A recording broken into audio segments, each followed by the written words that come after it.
সুখী কলমে, ব্যথা সুখী মলমে, হাড়ি সুখী গরমে, নারী সুখী শরমে।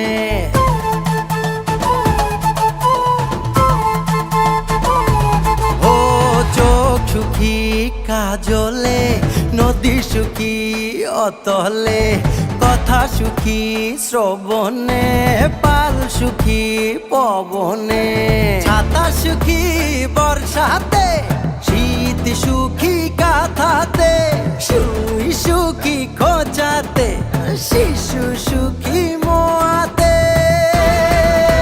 স্বপন দেশের স্বপন নয় রে, এটাই জন্মভূমি আমার। মনের দেশে সবাই রাজা, আমি একাই রাজা।